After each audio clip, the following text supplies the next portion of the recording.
Okay, y'all, we're going to get started here in a few minutes. I'm going to go ahead and get it running. Volume is?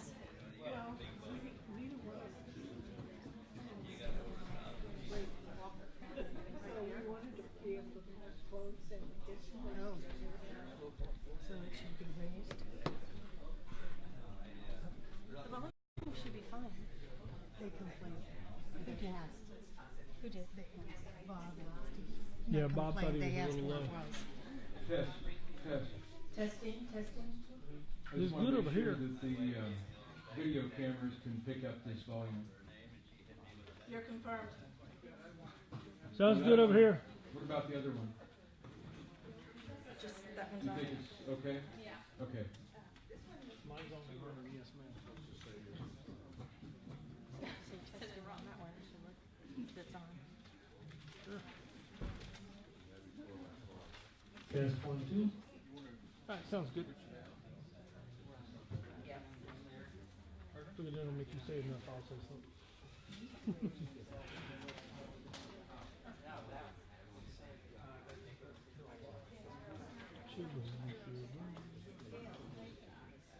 You know what? I should probably go see if I can steal a chair somewhere. Oh, there was still there? Okay.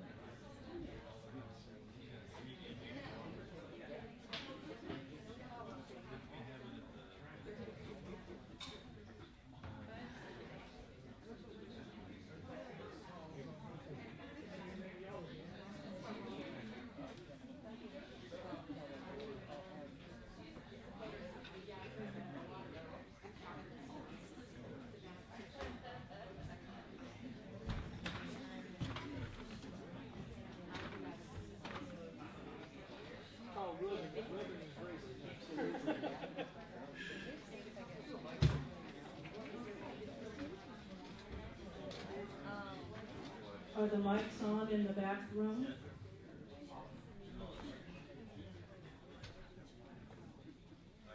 Okay, so it'll be really essential for anybody listening from back there to be as quiet as possible, otherwise we won't be able to hear in the front.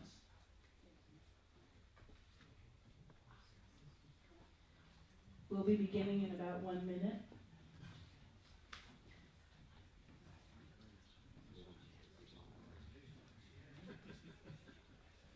So if the speakers are not on out there, then please let us know if you can't be heard. Speakers on? They're not on. Is Terrell still in the building? Terrell? Yeah.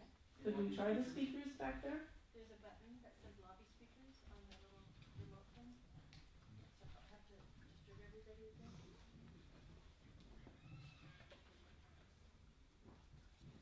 See, it says lobby speakers. Are you seeing it? Can you see lobby?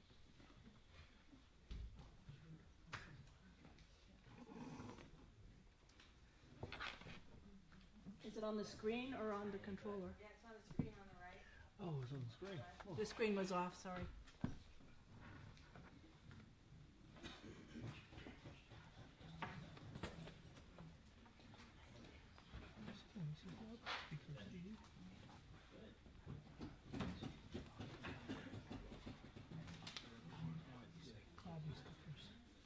Okay, we'll turn them on. So who got the magic touch? Okay, there you go. It must be you.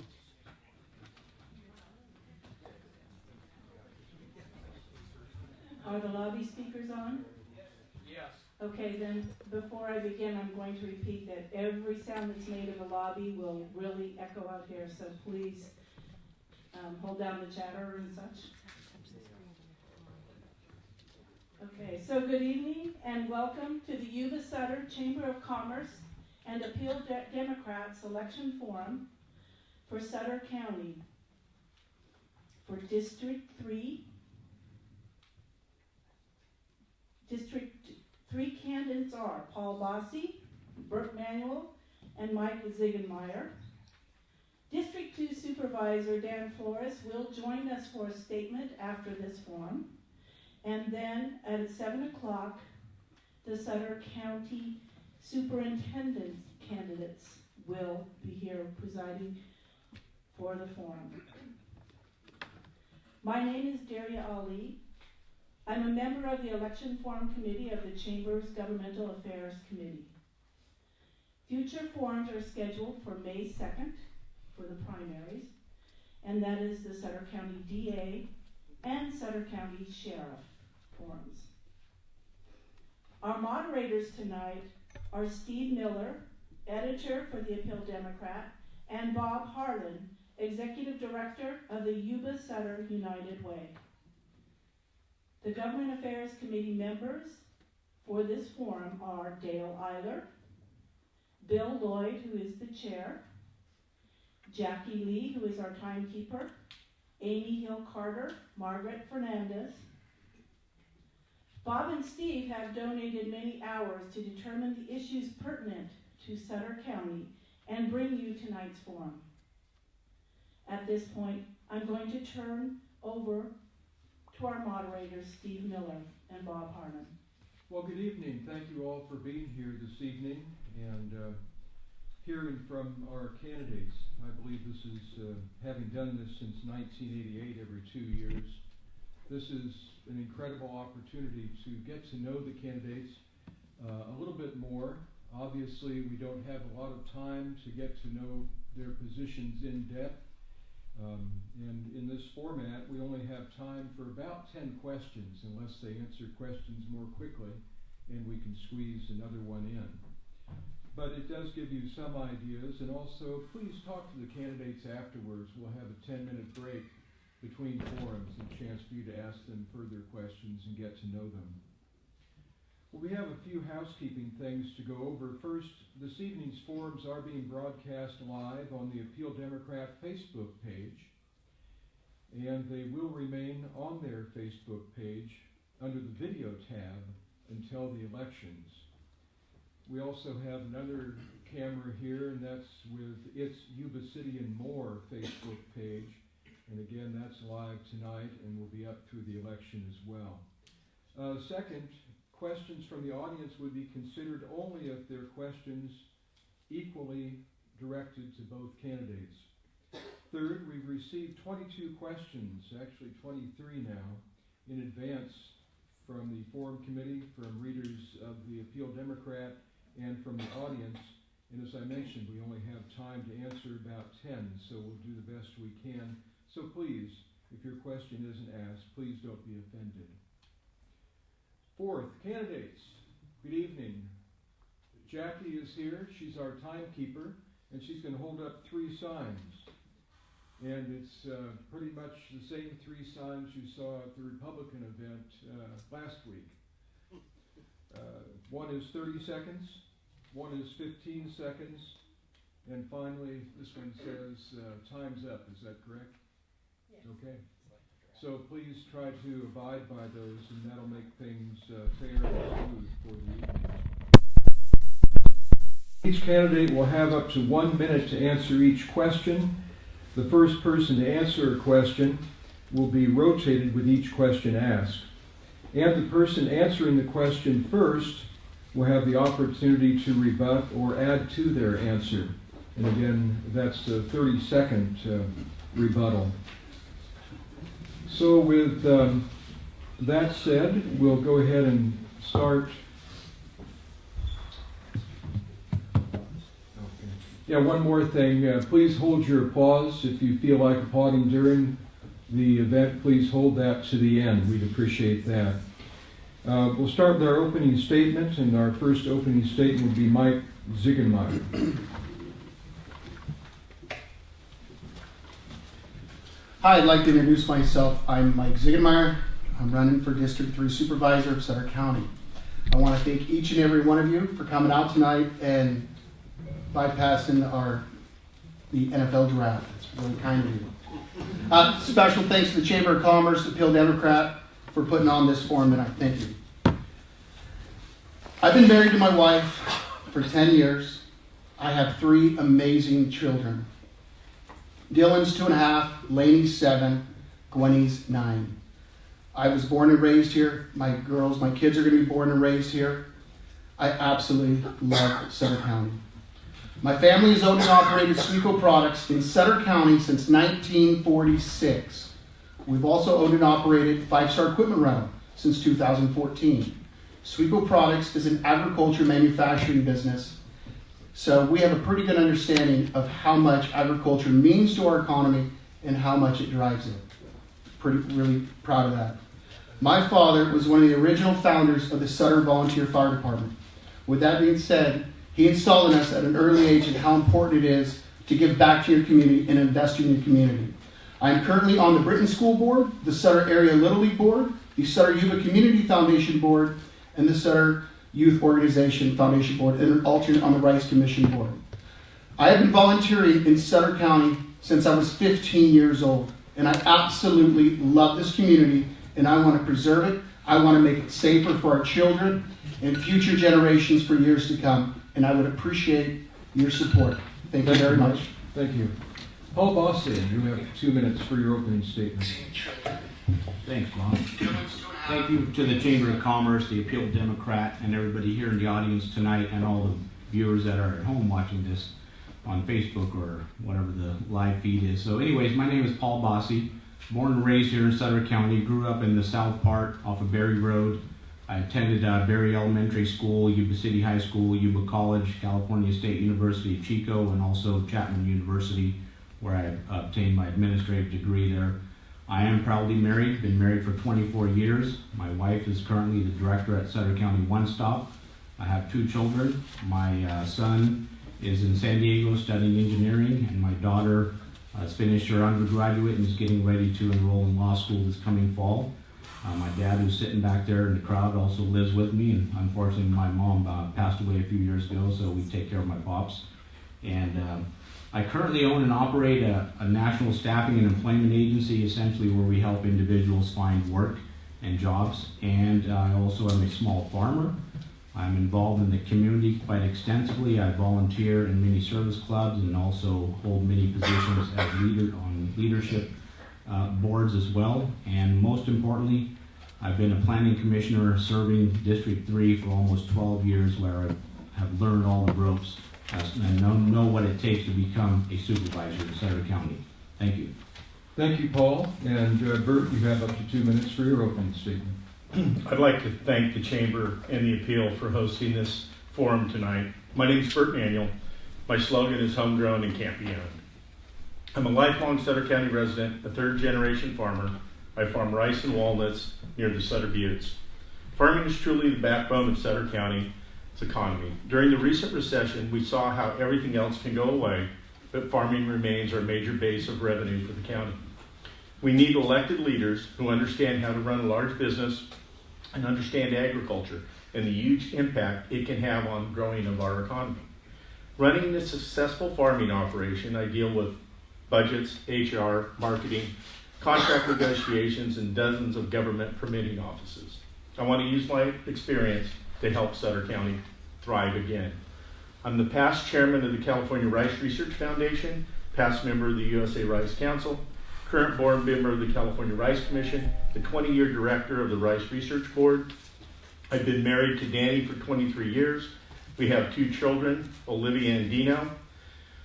We are very involved with the Sutter High School trap team. I serve as the head sporting clays coach for Sutter High School, chairman of the Keeley Memorial Scholarship Foundation shoot, and I am the state sporting clays coordinator for the California Youth Sporting Association.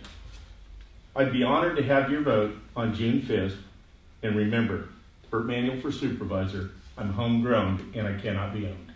Thank you, gentlemen. And we'll start with our first question to Paul Basi. And Steve, why don't you go ahead and start? Please talk about what you feel about ag-urban interface in Sutter County. And how can we work to maintain the agriculture in Sutter County around sprawling towns? What suggestions do you have to engage the non-agriculture public to educate them about agriculture in the Bi-County area? And how can we further promote agriculture? And before we start, again, 1 minute you have to answer the question. Long question. The question took a minute to ask, right? Okay, being a farmer and also a former educator, teacher, And I do know the importance of our agriculture community here. It's the backbone. Actually, agriculture is the backbone in California. So we need to obviously instill and enhance educational programs that highlight agriculture in our communities. And there are many programs that are doing that. We have 4-H out there. We have our Farm Bureau, which I'm a director in, that we actively participating in and promoting and preserving agriculture in our way of life. Cities and communities, yeah, there's going to be some urban sprawl, but there has to be buffers that are in place so we can coexist and get along and make sure that the farming is valued and protected, and our water as well, which is extremely important to agriculture. So those things go hand in hand. The economic base that agriculture provides our communities is essential to our survival here. Thanks.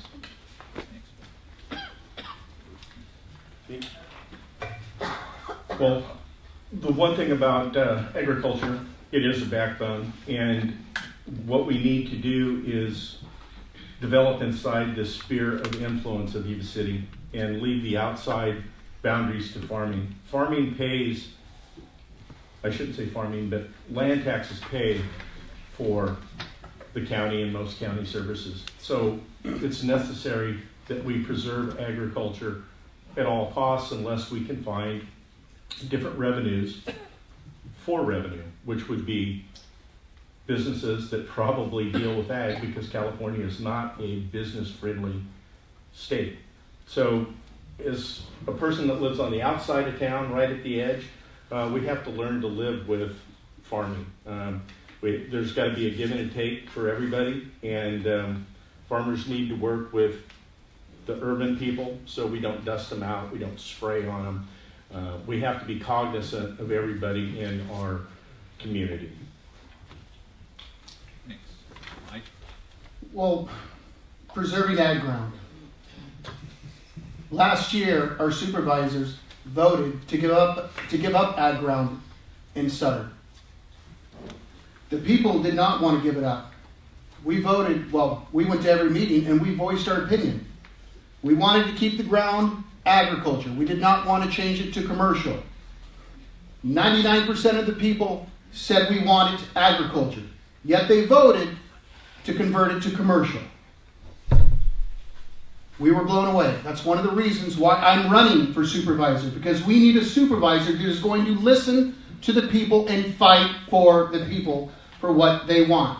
The people did not want, we wanted agriculture land, not commercial ground in Sutter. I agree. We have to preserve our agriculture land because God isn't inventing any more of it. So we have to keep it and we have to preserve it. And I'm going to fight for it. Thank you. Paul, do you have anything to add? 30 seconds. Just, again, I want to emphasize the importance of agriculture in our community. There's so many of us here that are involved in this, and there's so many different types of businesses that are co-connected to agriculture. All of our banks, financial systems, and the economic output that they put into our communities is a huge asset to us. So obviously, I'm a farmer, and again, I will do whatever it takes to help protect agriculture and to make sure the buffers are there between agricultures in our cities. As I mentioned, urban sprawl will happen, but again, protecting it. Okay, our next question, we'll start with Bert. What has the sitting Board of Supervisors done or not done over the past couple of years that gets under your skin? And how would you handle the situation? Okay, well, there's a few things that got under my skin. Number one is our failure to really make any headway in doing an internal audit that we need to be done. There hasn't been an internal audit in 26 years in Sutter County. So we need to have an internal audit. That needs to be done so we can find some money to boost our fire protection and our sheriff's department. These two things are very necessary to the rural county. The other thing is the homeless problem. It cost us $250,000 when the water got high to clean, really not doing anything for the homeless. I mean, we can put porta potties out, we can put out some dumpsters, portable showers. We need to take care of the disgusting thing down at the river. And those are a couple of things that have gone under my skin, but there's more. Okay, thank you. Mike? I'm really happy with the new marijuana ordinance we have right now. The one thing I'm not happy with is the fact that our supervisors did not vote down the idea, the thought of having marijuana dispensaries. I'm completely against marijuana dispensaries in Sutter County, and that should have been a no vote. I believe it is a gateway drug. I don't believe the tax revenue generated is worth the risk. I would rather have potholes and have clean children than to have nice smooth roads and have kids on drugs. The homeless issue is an issue. I don't like the fact that our current administration said that they want to charge $70,000 to Glad Tidings to put in 20 mobile trailers that would help out that issue. Not happy with that. An audit. Makes no sense why you don't have an audit. Every business, every organization should have a yearly audit, a thorough audit, so you know what each department is doing, so where all your money's being spent. So you could do the one thing that matters the most, public safety. So you could hire more personnel in our emergency services. Thank you. Thank you. Paul? Well, I don't think my phrase would go as far as that I'm irritated with anything that the supervisors have done or have not done, or our county. There are things that are issues and concerns to all of us that live in this community. We have a vested interest in here. We want to protect and preserve our way of life. And there are some issues such as the homeless issue. I think the supervisors, when they've set their priorities for their board, that is one of the things that's a high concern that they're trying to find some solutions to. We currently have an ad hoc committee that is looking into a resolution to help those individuals that are displaced so they can get to a clean and safe environment. And I think the supervisors work extremely hard. They're underappreciated, and it is a huge responsibility, and I do commend them for their efforts. And we don't always get it right, but I think they're doing a great job. Thanks. Anything you want to add, Bert? Well, on the homeless issue, we have 494 people at Health and Human Services. We only have 1,000 people working in Sutter County. It seems like the money we're throwing at Health and Human Services is not trickling down to help the people that really need to be rehabilitated that are homeless. Okay, thank you very much. We'll start with Mike on this one. What's your assessment of how the county handled the Oroville Dam crisis? Did the emergency response team handle things as well as possible? Are there improvements or changes that could be made? I believe there's always going to be improvements to be made.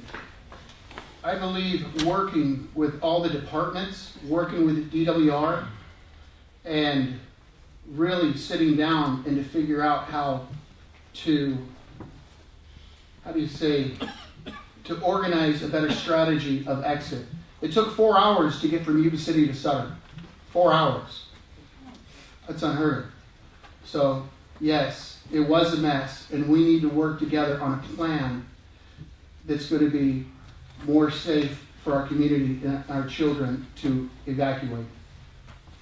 Thanks, Mike. Paul, you're next. During that critical time when we were informed, well, we actually had miscommunication and misinformation. The city was telling us one thing and the county was telling us another thing. So I'm very proud to say that the county did come up with an agreement with the city that they would be the lead agency moving forward in making that call regarding emergency when some type of disaster could possibly strike. It was very painful for me as well as my family and friends. We were wondering whether we should go or not go and which way we should go.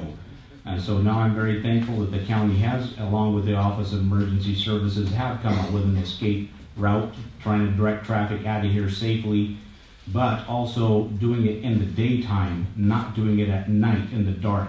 And we have to take into consideration our senior citizens and those individuals that are in care homes and in hospitals. So I think we have learned a valuable lesson, but it was an expensive one, and I think we'll be just fine moving forward. Thank you. Well, the Orville Dam crisis was man-made by DWR. Their due diligence in doing what was supposed to be done never happened. And now, since this crisis, we have a river that is full of silt. We have farm ground that's been washed away. DWR has not stepped up to the plate to help it out. The evacuation was a mess. It took 4 hours. But to me, the most important part about this, it should have never happened. The evacuation plan is in place, but what we need is our board of supervisors to step up and demand that the river be cleaned. That is a huge economic driver for Sutter County. And the farmers that lost land because of that. So, you know, Orville Dam crisis, that kind of got under my skin because as a farmer, when a hole gets in something, we fix it. They looked at it for 4 days. So, you know, like I said, it was man-made. DWRs had 6 people. Right in the middle there. But I'll stop.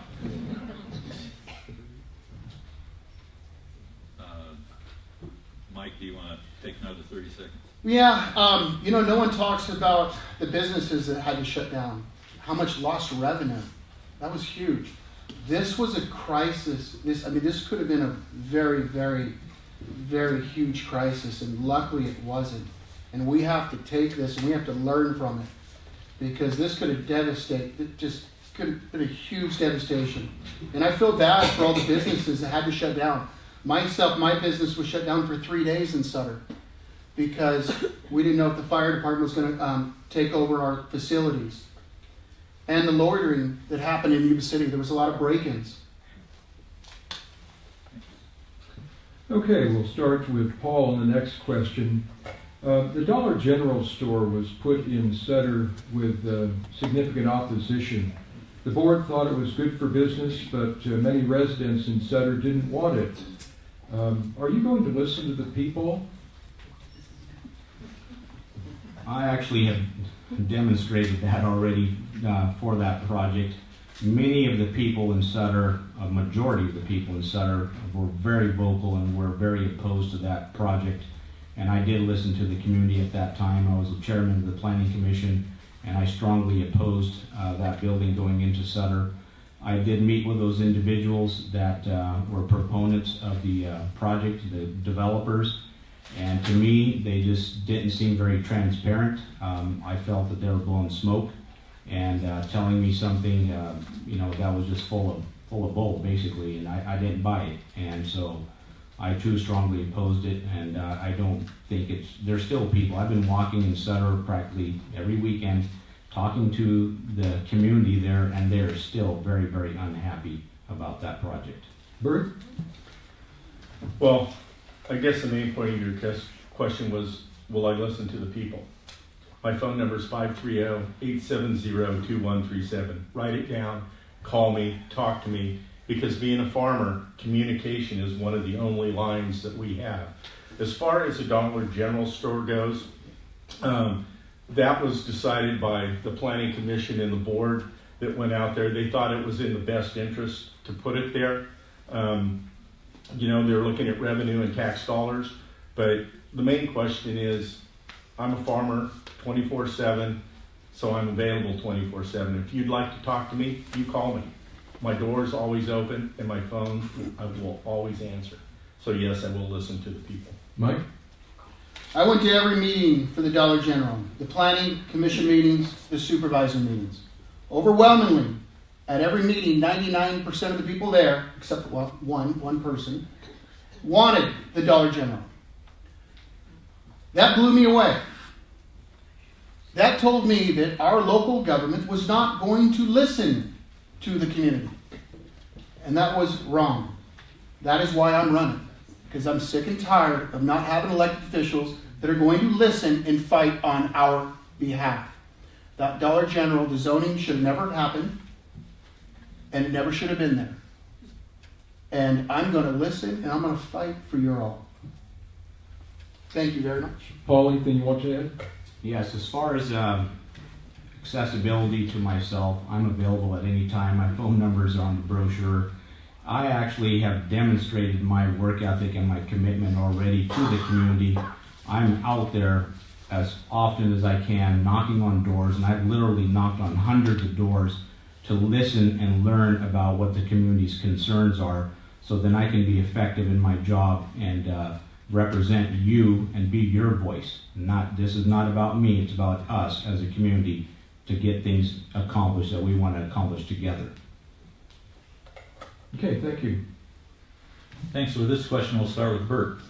Please give us your current assessment of water availability in the county. What needs to be done to augment and protect it?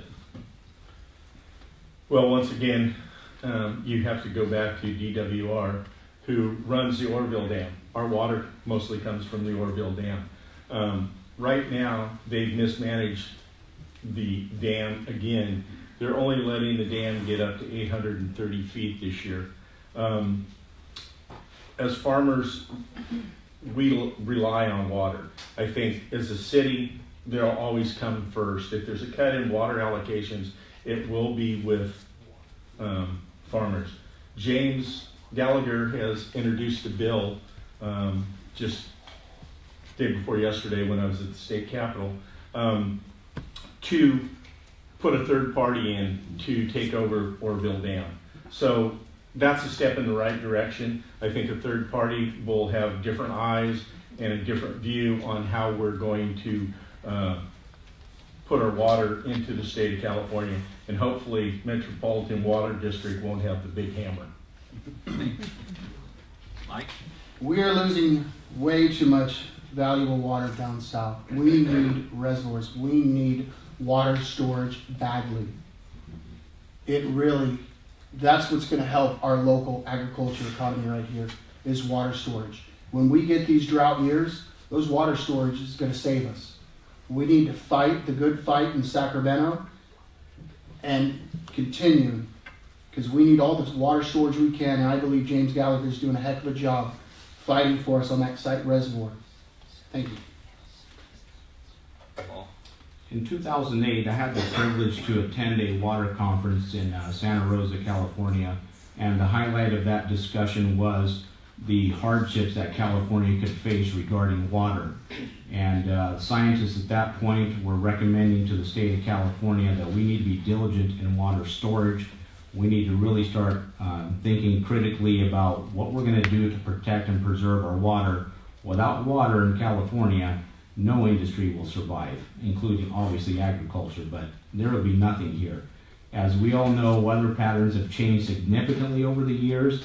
Our weather continues to be impacted in all kinds of severe ways. The storms are unpredictable.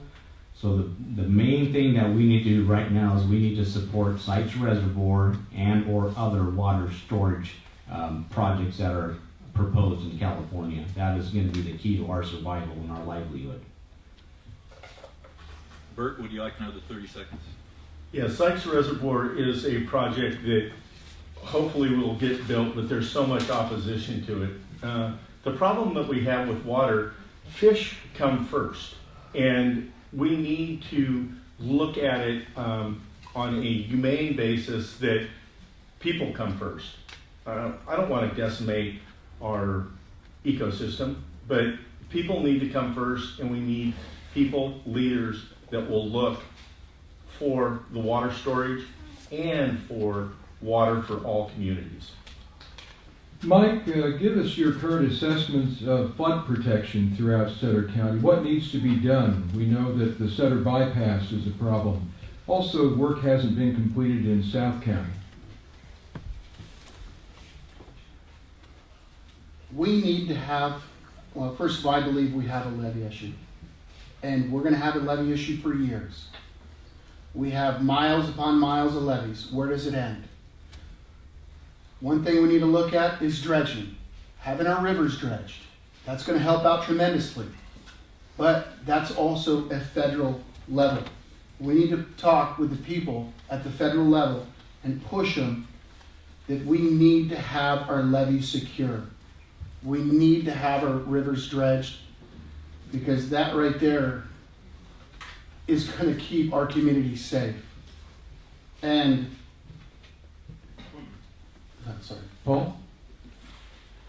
Yes, I do believe we've made a lot of headway repairing our levees, and we have been very successful in securing funding to getting a lot of those problem areas addressed and fixed. However, there's still more to go, and we have to continue fighting for the funding to get that addressed. And I know there's also concern in Meridian, because I have talked to many of those farmers out there as well, and they tell me that their levees do leak and they have lots of issues out there, so those need to be addressed. South County need to be addressed, and so we just have to continue going forward. I'm very happy with our levee districts of doing a good job of maintaining and helping keeping those things moving forward, but it all comes down to funding, and we have to fight for that funding to continue improving our levees. And I also believe in dredging the river channels, because the water capacity is reduced considerably, so the flow just isn't there. So unless we address that somehow, levees are always going to be an issue and a problem for us in this north area. Bert? Yes, we've done a good job on the Feather side of taking care of our rivers, but Meridian and the Sutter bypass are still a problem. There's a lot of boils out there. I actually farm and own a piece of ground right next to the bypass, and I've seen a lot of flags on the side of the levee that shows that they are weak spots in the levee. So that needs to be done. But one of the biggest problems we have with our levees is the ineptness of DWR to run the dams at a sensible rate. When you have 90,000 CFF coming down the river and you shut it down to nothing, you get the collapse of the levees going on. And I'm not talking about the levees that are on the outside. I'm talking the inside levees, which put more silt into the river and cause us to not have that flow. So, I'm a big proponent of dredging. So, Mike, anything you want to add?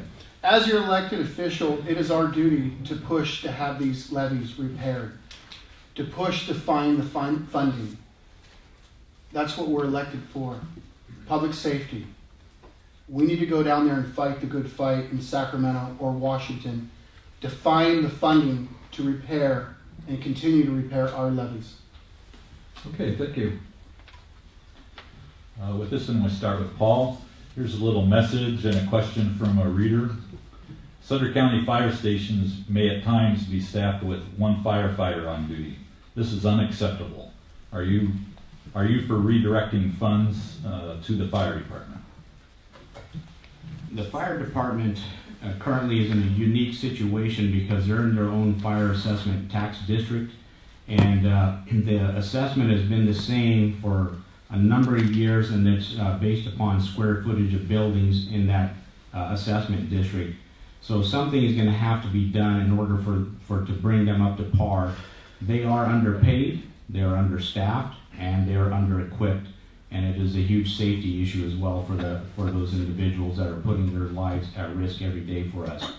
I have spoken to the fire chief and to a couple of the assistants, as well as some of the staff members personally. I have been to the county to discuss this with the assistant CAO and the CAO about what can we do to help the fire stations and bring them up to the levels of staffing that is safe. And so we're going to have to find a solution. I don't have a solution currently, but we're going to have to work together, and maybe might have to even dip into general fund somehow temporarily to make that happen. Thank you. Bert. yes, I'd like to see more money come out of the general fund because they get a small percentage. But one thing the Board of Supervisors could do to help the fire department immediately is to write off the debt that's owed on the building in Sutter. That would free up $50,000 a year for 5 years, which would help them with their staffing. It would help them with equipment. And that's something we can do right away. We are shackled by Proposition 13 and being able to only increase taxes by 2% in a rural county. And that's where their base is off of. So the fire department, because I spent a lot of time with Nate Black, is a little bit more complicated than I thought. So it's going to take some magic pencil and some ingenuity to get the fire department the money they need, but it's definitely understaffed. It's 1 per 9,000 people in the rural district. Thanks. Mike? Sutter County has more wants and needs than it has money for. We need to prioritize our spending, starting with public safety. We need to start with public safety and then move on to number 2, 3, and 4. Nowhere in the top 10 do you see public safety. That's where you start. You start right there. 1 staffing for each department is unsafe. We are losing great personnel because it is unsafe. We need 2-0 staffing in each house. Like I said, we need to prioritize our spending and start with our priorities, which is public safety, keeping our communities safe. Thank you. The tools and technology that our current fire department have are pretty outdated. There's no doubt. Some of the fire engines are 30 plus years old, and currently there's 3 of them that are in the shop getting repaired. And so I feel that's pretty unacceptable. We need to find a better way. We have to make sure that our fire department and our sheriff's department are highest of priority. They are the ones that put their lives at risk for us and our families and our children. So whatever I can do to help to find a solution to that. Like I said, I don't have a real grand idea to get that funding for the sheriff's department, but that's something that's going to be a high priority. Okay, we'll start with Bert. Unfunded pensions. This has been a topic for, 15, 20 years. The money keeps rising. Where's the end of this? What do we do? Well, in 2001, we had a $28 million surplus. Today, it's $158 million. And I was at the auditor's office looking at what we're facing. We have an unrealistic number of 7% growth that is put out by CalPERS. I don't have a solution on how we could do it other than we're going to have to cut funding. We're going to have a tax. Those are not very popular items. So one of the biggest problems we have was we have 1,000 people working for the county, and after this golden handshake, there's 950 people in the wagon that we're pulling. So by the end of the year, the guys pulling the wagon are going to be the minority. So we'll have 1,000 people working and 1,100 people in the wagon that we're paying. It's not sustainable. Mike? If I had the answer to that, I'd be the governor. All right? This is not just a Sutter County issue. This is a California issue. It is a huge issue. And it's growing. And it's going to continue to grow. And I believe an audit will help out, but it's only half of it. We have to figure out a plan. And we have to stick to that plan. And there's always a solution. We just have to find the solution. If there's a problem, there's a solution. We can figure this out. We'll work together with the controllers, auditors, and we'll find it. And it's not going to be a 1, 2, 3, 4 year, 5 year fix. It could be a 20-year fix. But there's a solution, and we'll figure it out. Thank you. Paul? Yeah, CalPERS, the retirement system, way back when, we were at 7.5% for the county employees, and they weren't able to sustain that, so they changed that number to 7 over a few years back. But CalPERS is the one that came into Sutter County and said, boy, hey, Sutter County, we got a great idea. You guys need to go ahead and bump your pensions up to 2.7 at 55. And you guys are super funded. You have so much money. You guys are going to be just fine. And so the advice was taken. And we are currently in this situation because of CalPERS advice. And CalPERS, in addition, will not invest in certain type of commodities because of things that they believe in. They have a fiduciary responsibility for those individuals that are paying into the PERS system to help them make money. And that's what they should be focusing on, and not have their personal biases getting in the way. So we need to go after CalPERS and be vocal about it. Bert, anything to add? Yes. Last year, CalPERS grew at 11%, but the S&P 500 grew at over 14%.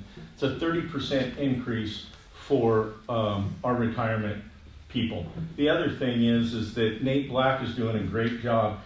He put all our CalPERS money up front at the beginning of the year. So we got 11% on all our CalPERS money for the 12-month period versus just putting it in month by month by month.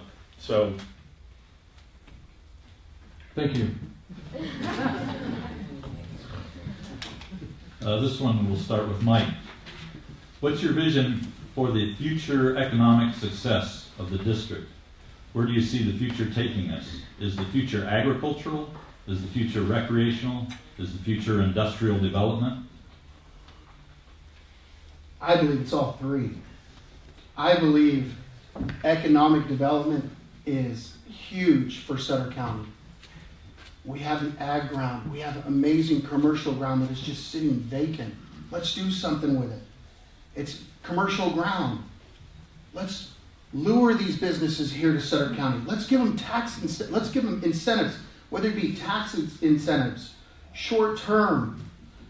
But that's how you're going to get them here. You're going to go through and you're going to cut the regulations, and you're going to open them with welcome arms. You're going to go through the planned services and say, hey, we need to figure out how to get through all these regulations, or cutting these regulations to get them in here as easy as possible. We need them. Let's open up our arms. Let's welcome them. Thanks. Well, I think we definitely need to create that environment to be business friendly. And this doesn't pertain just to District 3, I think it's for the entire county. We need to, first of all, there's things, just our infrastructure needs to be improved. We have to have better roads for people to come in here and make our county look attractive, so they would want to come in here to set up business and be a part of our community. The other thing that we have to do here in this area, we have to have a lot more water and sewer capacity. If we don't have that, businesses can't come in and hook up and go to work. It's just, we don't have that capacity right now. So Sutter Point is definitely an area that we have an opportunity to create economic growth.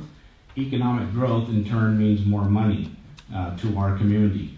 And I think so far things are moving along pretty well over there. We do have the sewer and water capacity.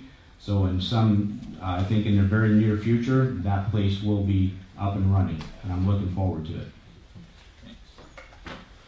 Mike, well, business in California right now is not very friendly. And Sutter County is really not very friendly to businesses right now. I've had quite a few contractors come to me and they'd like a building inspector to work on Friday and work past noon. We had a person in the north end of the county move to Butte County because of the hoops he had to jump through. Huge loss of revenue in the future. Agriculture is our backbone. That's one thing we need to work on. I would love to see more business come here, but California is not business friendly. And so you may get small business in here, but how do we get an Amazon distributing center? Maybe because we're close to Sacramento, but as far as manufacturing, it's going to be agriculture. And Mike's already got the lock on that, so I don't think any more guys are going to come up. Mike, would you like a little more? I also believe in helping out our existing businesses. We have a lot of great existing businesses here. Let's give them a hand too. Let's help them out. I mean, we have a great company, Western Truck Center, Peterbilt, moved into Sutter County 4 years ago. Not one of our elected officials have stepped foot in that location. Not one. That is a United States-wide $10 billion company. They sell $1 million trucks in there. That's pretty darn good revenue right there. Let's go in and let's say, hey, how you doing to these other existing businesses at the same time? Let's help each other out. Thanks. And our final question is one that I'm sure you expect, and we touched on it briefly with one of our panelists. At this point in time, how do you stand on marijuana-related issues? Is the present county ordinance sufficient? Should it be revised? And we'll start out with Paul. I am actually pleased with the current ordinance that is in place, and it's to not allow the outdoor grows or any of the commercial grows. People that need marijuana for medicinal reasons, and that's, I guess, that's okay, as long as it's done properly and legally. I'm not in favor of recreational marijuana. I just don't see anything good coming out of there. I understand that there's a possibility of tax revenue, but I don't think we have enough information to truly make that a fact. I have met with and spoke with a couple of supervisors in Yolo County, and they did allow that to occur in their county. They currently have 70 outdoor grows going on, and they're an acre in size, and they're almost at the point where they're regretting it. And they told, their advice to me was, Paul, if your county is thinking about that, I would highly encourage you guys to hold off until you have more information and you can study it thoroughly. It is becoming problematic. It has actually increased the patrol, and it's increased crime, and we don't want that here in Sutter County. Bert? Recreational marijuana has been legal in Colorado and Washington for over 5 years. They've seen no reduction in illegal grows on public lands. The revenue has been far below what was expected and has not been enough to cover the county's and state's expenses. This isn't a debate about whether we're pro or con marijuana. I'm a businessman, so I look at the numbers. If no other state or county has been able to profit from legalizing the growing of marijuana, why and how would Sutter County be any different?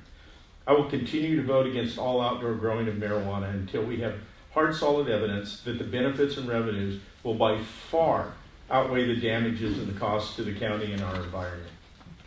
No on marijuana.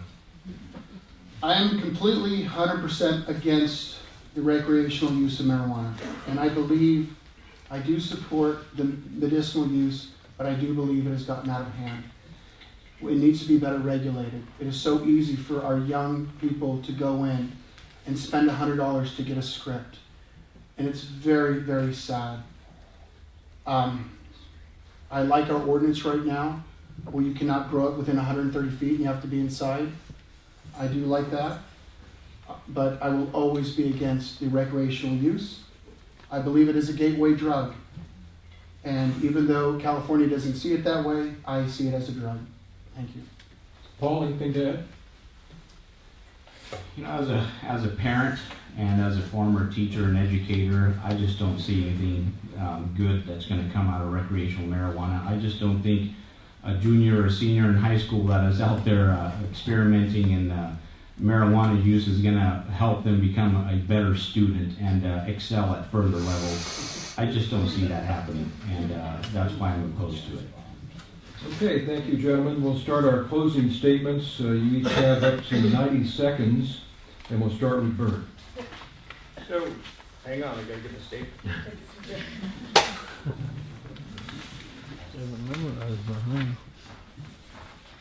Okay, I lost it. We're doing 2 minutes. 2 minutes for closing. When Larry Munger took office, we ran the county for about $1,200 per person. Now we spend over $3,000 per person each year. With less public safety for the county, that's criminal. I'm a lifelong Sutter County resident, third-generation farmer. If I'm elected, I will manage Sutter County like a well-run farm business. I will tackle the $150 million unfunded pension liability. We will conduct an internal audit on all departments. We will stop kowtowing to the squatters. I know the importance of a business-friendly local government that encourages job growth of all kinds and the well-planned development of the county. I will vote to reallocate funds to our Sheriff's Department and Fire Department for more staff to cover the needs of the rural county and to fix roads. Martin Luther King once said, "Our lives begin to end the day we become silent about these matters." Well, I'm not a quiet guy, and I'm stepping up to the plate because I truly believe I can make a difference for our community, our county, and for you. Please vote Bert Manuel for Sutter County Supervisor. I am homegrown, and I cannot be owned. Mike? First of all, I never thank my mom and my sister for coming out tonight. I really appreciate your support and all my family and friends. My wife is at softball practice. I'm a softball coach too on the team, but I appreciate all the support and all the awesome, amazing conversations I've had on this journey. I really, really appreciate it. And I know I'm going to make a great supervisor because I love this community. And I love what I've been doing since I was 15 years old, investing back into this community. I'm a business owner in this community, and I love supporting this community. I absolutely love putting on all the dinners that my wife and I put on throughout the year, and the payoff is seeing the kids and laughing and smiling. That is the best thing in the world. Or when the police or the fire department show up to their schools and they see them and they know that I feel safe. That is the coolest feeling in the world. I'm going to listen to you. I'm going to have town hall meetings every quarter. All right? I want to hear everything. You could call me anytime. Everyone knows my phone number. I've had the same phone number since I was 14 years old. So I want to listen to you, and I want to fight for your behalf. And I want to do anything I can to continue to help preserve Sutter County and keep it the awesome community that we all grew up in, that we all fell in love with when we were kids. And that's what kept us here. I see a lot of y'all here that I grew up with, a lot of my friends' parents, and you remember how it was when we were kids walking down the street and you knew you were safe, you left your windows down, your front doors unlocked, and that's what we got to get back to. And we can get back to those with our core values.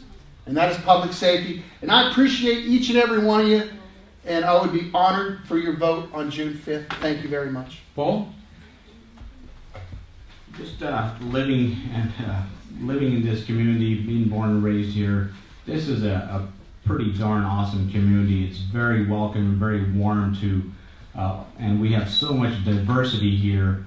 And I think the climate here is very good. There's lots of respect with cultures, and we get along very well. We support each other, and it's been a great journey for me. I'm very honored to be here tonight, having this opportunity to speak to you, to earn your support as a supervisor. I think I've demonstrated my skills and my time, especially being a planning commissioner. That is an integral part of learning how government works and operates, and I've been exercising that for many, many years now, and I have actually served 4 times as the chairman of that. And so I've been at the forefront of dealing with issues and concerns of Sutter County, and have voiced my concern and have stated my facts on certain projects, whether there's economic or whether there's some kind of buffer deal or whether it has to do with water or agriculture. So I have that experience to bring forth to this role. In addition, I think I'm very confident in my skills, in my abilities, in my knowledge. I have a lot of expertise that I have acquired through the years, with many serving in many leadership capacities, and doing a lot of community service as well. And I hate that darn card. Public safety is definitely extremely a high priority for me. I definitely want to do whatever I can to ensure that our fire department and our sheriff's department are always at the top of the list. They're the ones that take care of us. So thank you, and I hope to have your support in June. Ladies and gentlemen, we've seen 3 very passionate candidates, and please, let's give them a round of applause.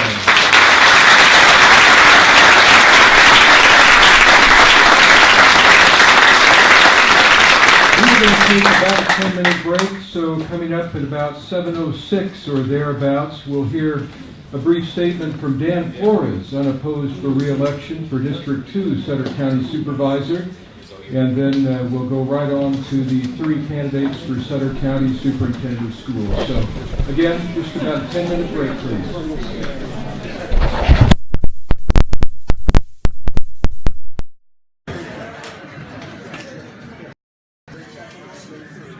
Hey guys, so it looks like they're going to take a break for about 10 minutes. So what I'm going to do is I'm going to leave you flipped this way. You're going to be looking at this white wall behind me.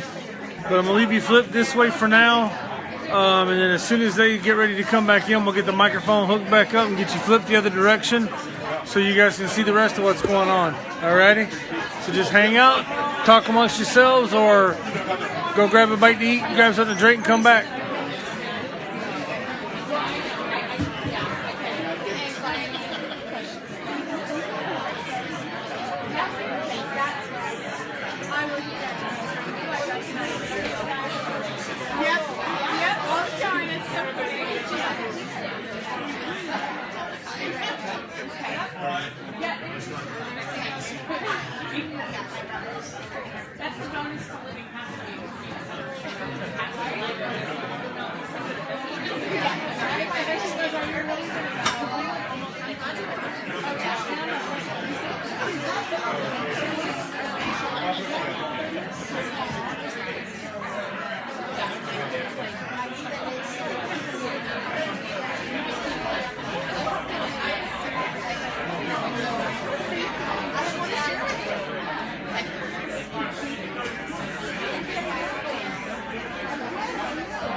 please take a seat. Please take your seats.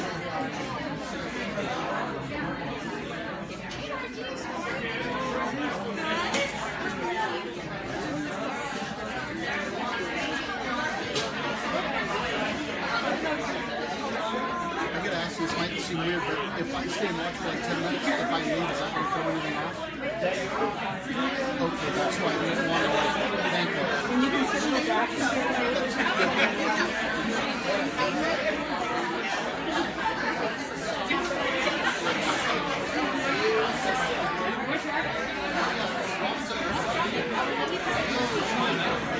Stella is doing stuff with my show, and Stella's going to watch us tonight.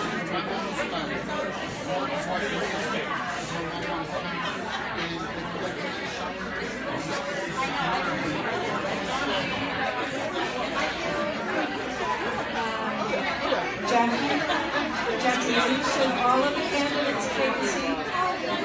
So would all of the candidates, Dan Flores, Dhillon, Tom Ruesser, and Joe Hendrix, please take your seats?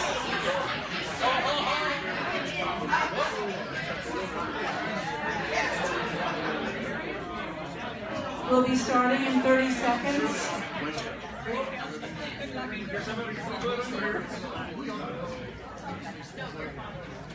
Now that you gave me the 30-second bell, I guess I better get going, huh? I'm just being bossy. Makes sense. Okay. Ain't nothing wrong with being bossy.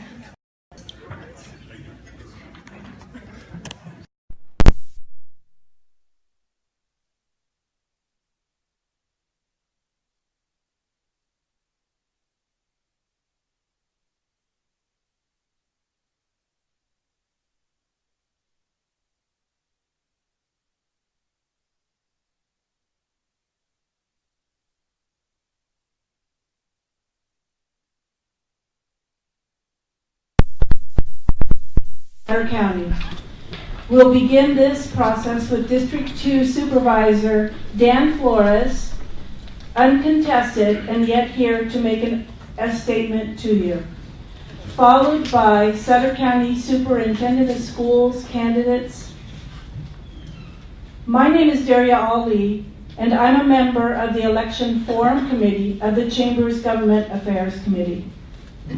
Future forums are on May 2nd, next Wednesday, in this location for Sutter County District Attorney and Sutter County Sheriff.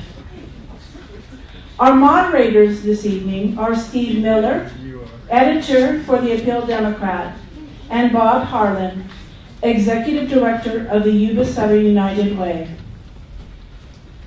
The committee that has arranged this forum consists of Dale Eiler, Bill Lloyd, who is the chair, Jackie Lee, Amy Hill Carter, Margaret Fernandez, and myself. Bob and Steve have donated many hours to determine the issues pertinent to Sutter County and bring you tonight's forum. At this point, I'm going to turn the forum over to our moderators, Steve Miller and Bob Harlan. Okay, thank you very much, Daria. And we're going to hear from one of the happiest men in politics right now. Always nice not to have to run a campaign. I will say that when I first saw these smart people from the school, that I thought I was going to be running against them for a minute. Kind of scared me, but it's good to be here. Take up to 5 minutes. Okay, thank you. All right. Well, starting by just saying good evening, everybody. I really want to thank the Chamber of Commerce and the Appeal Democrat for putting together this forum. They've done it for several years now, and there's a lot of people involved, including our special timekeeper I want to call out because you've been there for a lot of years. But great job. I just want to thank you guys and commend you for putting together this forum and involving the public and making sure they come out to see what's going on and visit with the candidates. I am really so proud and honored, really, to be a representative of this great community. And it really is. I just drove back from the airport. That's why I was running a little bit late, and I'll tell you, just driving into the community and seeing the rice fields and coming back out of a big city and then riding in and seeing the orchards and then finally you see the Sutter Buttes in the horizon. You look out and you go, I'm home, and then you come and you see friendly faces on top of that and people. This is a wonderful community. Lived here 19 years. I'm not going to give you a long history, just lived here 19 years. My wife and I moved here 19 years ago. We've raised our family here, 2 children, and it's just been a great place to raise a family, have kids, and have a couple of businesses, and now be involved as a county supervisor. As a county, we've seen a lot of challenges in the last 3.5 years that I know that I've been there, and we've also seen a great deal of victories as well. In the past 3 years alone, we experienced the largest non-hurricane related evacuation in the history of the United States. I don't think I have to remind you guys of that, but you remember that one. But you know, the thing is, during that event, I can tell you that this community rose to the occasion and helped each other out after that event. They were there each of us were there for one another to help each other. After that, you know, recently we had big fires in our surrounding neighbors with the counties surrounding us, some of the biggest fires that the state has ever experienced. Talk about suffering, but I'll tell you what, our county and our citizens here stepped up to the occasion, and they were there to help out with our surrounding counties. We even had, during my term, the first ever military aircraft crash in the Buttes, in the Sutter Buttes. I mean, but you know, even then, our community stepped up and were there to help. We've dealt with drought conditions that were mentioned earlier, changing weather patterns, flooding, with all types of human suffering and so much more over the past few years. But you know what? Each time, our resilient community has stepped up, works together to resolve, and comes up with resolve and comes up with solutions. I'm proud to be a representative of this community. In the past 3 years, with the support of this community, I want to mention some great accomplishments that have happened at Sutter County. We opened a new courthouse. We have nearly completed a lot of the much needed levee protection, and that was done with all of your support, community support, including your financial support. It would have never happened. I didn't know how all this stuff worked till I got into the office, and we have made a huge impact in Washington, D.C. You have made a huge impact in Washington, D.C. because you stepped up to the occasion, and because of that, you were able to obtain the funding to get the project done. Otherwise, it would have never happened at all. So congratulations on that as a community. We started to work on the 5th Street Bridge expansion.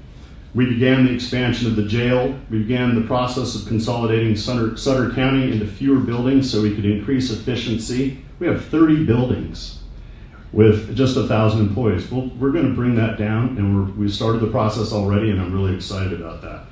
We added more sheriff's deputies during the last 3.5 years. We began work on the infrastructure for Sutter Point.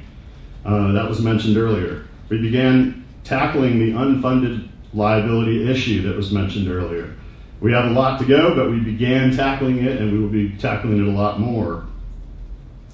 So much to mention. We do continue. I want to mention there's a yearly audit that the county conducts, and it's a continuous audit. So keep that in mind, because there's always being audited constantly. Internal auditor was hired in the last 3.5 years to conduct further audits. And we're now represented in a regional business attraction and economic development efforts. We've been formally recognized as a top 10 economic zone in the nation. We've been recognized for our innovation in agriculture, for our diversity, and especially recognized nationally for the innovative approach that we took to mental health recently. So, one great accomplishment that doesn't get mentioned much that really has occurred is the setting up of a whole set of goals. We set up 10 specific goals. Jackie's telling me I have 10 seconds to read them, so I'm not going to read them to you, but I'll make sure that you will be receiving those goals. So I'm just going to conclude. 5 minutes isn't fair. That's not right. Okay. I'll work with it. Okay. So the goals, I'll make sure that we do get those published again. The Appeal Democrat did publish the goals, and I want to make sure that all of us take a look at them, because there was a lot of work on putting the goals together, and as anyone knows that works with any organization, it's really challenging to get on the same page and find a specific set of goals to work with. Public safety, right on top, so make sure to take a look at those goals. In closing, I really just want you to hold us accountable as your elected public servants for getting those goals completed.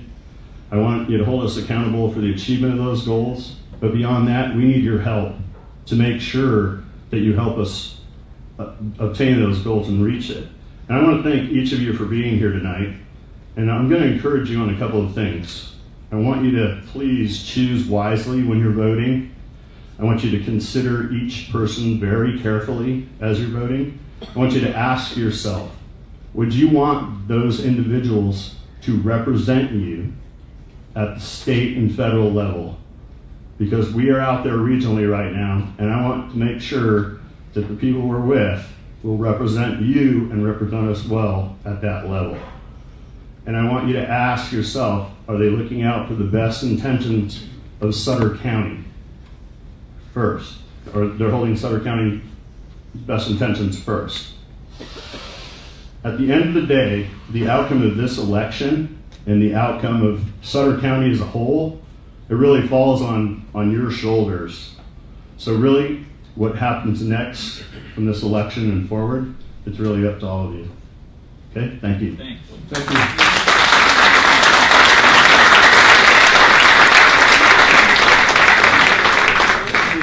You don't have to sit up there unless you want to answer questions about being a superintendent of schools. Kyle's trying to switch them back. We don't. I don't know anything about school districts. Well, good evening again, and we're going to slide right into our forum on the Sutter County Superintendent of Schools race. I'd like to once again, for those of you who weren't here at the beginning of the 6 o'clock hour, want to mention a few things. First, this evening's forums are being broadcast live on Appeal Democrat Facebook page, and they will remain on their Facebook page under the videos tab until the elections. And we also have another gentleman here from It's Yuba City and More also broadcasting live tonight, and he'll have the video up through election also. Second, questions from the audience, and we've received quite a few already, and they need to be fair. They need to be equally directed towards both candidates. Third, we do have a lot of questions, more than 20 questions, and we have time for only 10 of them. And these questions have been submitted in advance from the readers of the Appeal Democrat, as well as gathered from you folks here tonight. So if your question is not asked, please don't be offended. Fourth, candidates, Jackie is our timer, and she's going to hold up 3 signs. And when it gets to 30 seconds left, she'll hold up 30 seconds, then 15 seconds, and then time is up. And so we hope that you can abide by that. We want to get in 10 questions tonight, and the only way we can do that is to stay on schedule. Fifth, each candidate will have up to 1 minute to answer each question. The first person to answer a question will be rotated with each question asked. And the person answering the question first will have an opportunity to rebut or add to their answer, and they'll be given just 30 seconds. And each candidate will have up to, am I doing this right now, 90 seconds for the opening? I got it. And 2 minutes for a closing statement. And please hold your applause till the end. That'll help things move along briskly. And with that said, we'll start our first opening statement with Joe Hendrix. Hi, thank you for coming. Joe, the mic button. Thank you. And my time hasn't started. No. Thank you. Welcome. Thank you for coming out tonight to learn more about us. I'm Joe Hendrix. I'm running for Sutter County Superintendent of Schools to provide servant leadership for our schools and community. I'm serving my 5th year as a Sutter County School District Superintendent Principal, and I understand what our districts need in our community.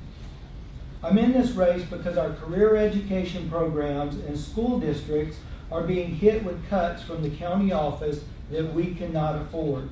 If those cuts are not reversed, we're going to see more harm to our classrooms, and students will be exiting high school unprepared to transition into the workforce our local businesses desperately need.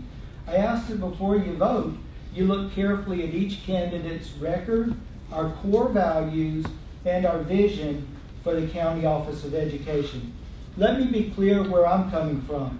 I'll stop the bleeding that's being caused to our career education programs and school districts. They'll be a priority if I'm elected. I'll also be talking to you more about how I'll stand up to Sacramento, who I believe has had too much of a free pass into our communities. Coming in, implementing bad legislation, taking away local control with bill after bill, and also implementing social engineering in our schools and our classrooms. We need to protect our businesses, our schools, our staff, and our culture.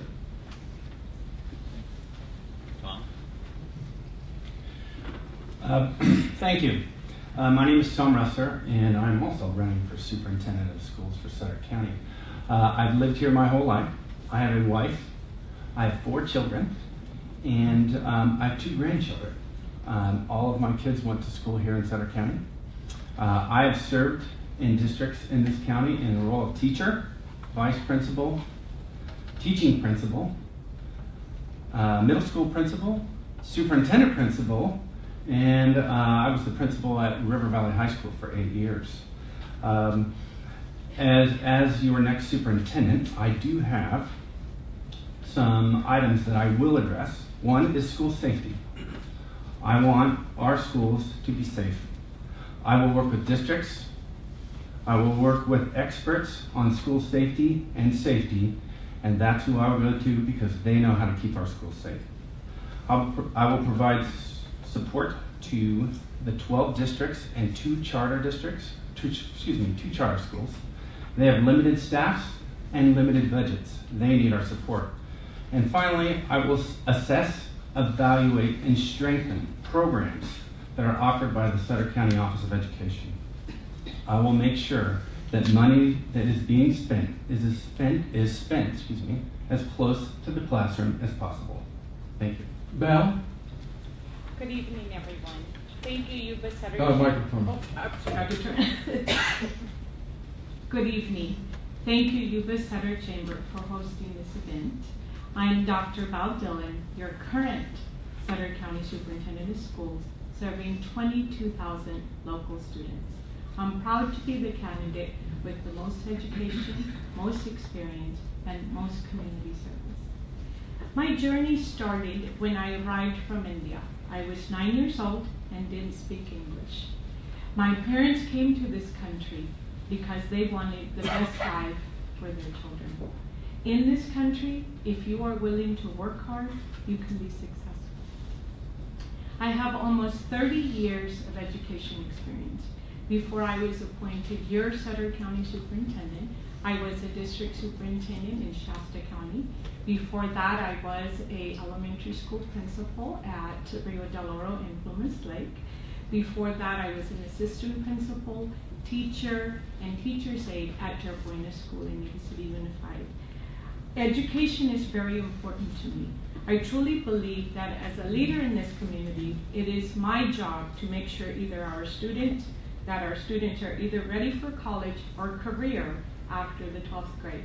I have brought a number of new programs to Sutter County, such as dual enrollment, PSATs, Yuba College Promise. I'm an active member of Rotary, Kiwanis, Cherokees United Way, and much more.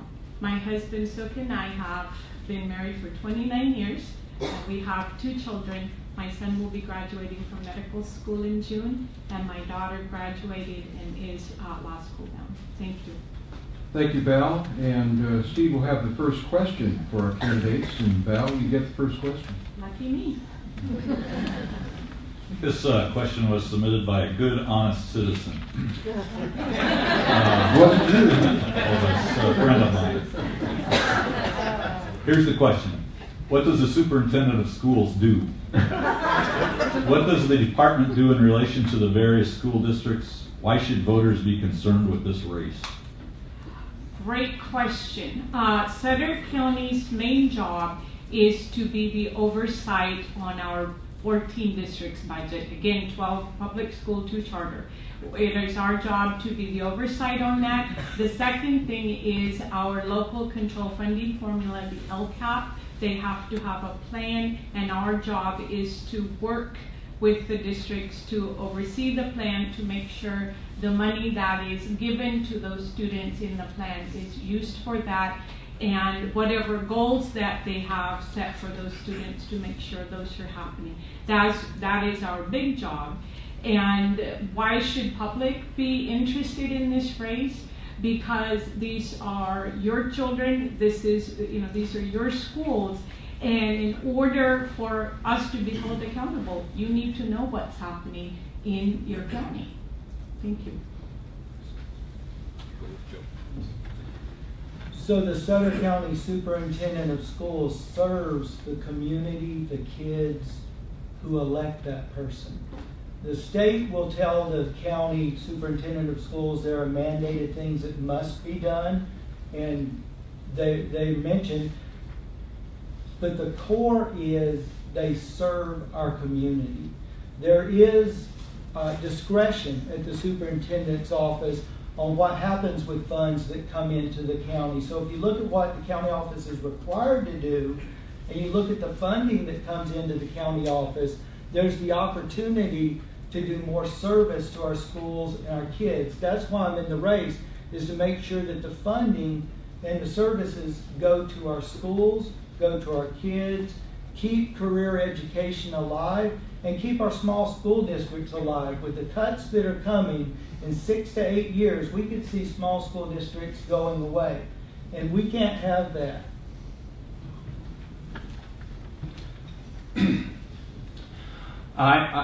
There are several requirements of the county superintendent, but to be honest, I believe the county superintendent of schools' sole purpose is to serve the districts and the students in Sutter County. Our kids, our districts, they are limited budgets and limited staff. They need our support. They need our support. Why is this important? I think our kids are our future. That's what's going to keep this community alive. We want them to get through school, and we want them to come back here, buy homes. It's our future. Thank you. Anything to add, Val? I just wanted to add to Mr. Hendrix' situation. I don't want to worry the public that the small school districts are going to go away. They have never gone away. They are always going to be here. So I would not want to worry the public about that. Okay, our next question will start with Joe. And have you identified areas of waste and inefficiencies? If so, what steps were or could be instituted to eliminate the waste? If there were or will be cost savings, what was or should be done with the savings? And you have 60 seconds. The county, I'm aware the county office is now looking at a $1.5 million structural deficit, and a structural deficit means there's an issue with the structure. It's not just a deficit where you receive money in one year and you're spending it this year. Consolidating the question, I do think there are programs we need to look closely at. We're going to have to rank programs, so I wouldn't just say waste, but there's one program that comes to my mind with 30 seconds left, and that's a program that prepares administrators to finish their credentialing. That program is offered through Placer County Office of Education. They use local mentors to do that. And I think the county office spends somewhere around $200,000, maybe $150,000, $200,000 on the administrative program that's, I believe, a duplication, which could be going to our schools, which could be going back into career education. Tom? I think if we all tag team on that question, it wouldn't do it in 90 seconds each or 60 seconds each. So I think, to be honest, we need to have a set of priorities and rank our priorities as what is most important. I believe what's most important is funding programs that get as close to students as possible. If there is waste, which there is, I believe that that waste needs to be evaluated and addressed accordingly. It's problems that have been caused by superintendents, and it's problems that can be fixed by superintendents if they know what they're doing. Well, Well, these gentlemen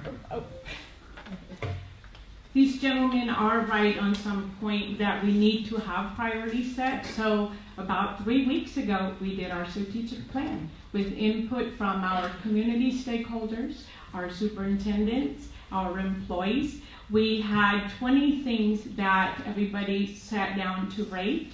And we are working with the draft right now. It will be presented to our superintendents to, show them what the priorities are, but we took input from them.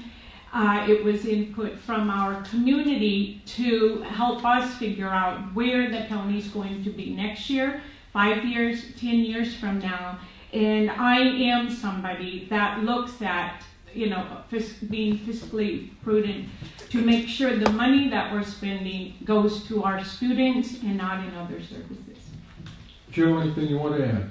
I do. So the stakeholders meeting, the developing the plan, it was almost exclusively, maybe that's too strong, but it was heavily county office personnel. So people who are getting a paycheck at the county office are deciding the plan. The other thing is superintendent, they're not exclusively, but the superintendents have been trying to talk about priorities for over a year. And cuts have already been made. Next year, it's already been said that cuts for career ed is going from the 10% they receive now to 0%. And now we're having the plan. Okay.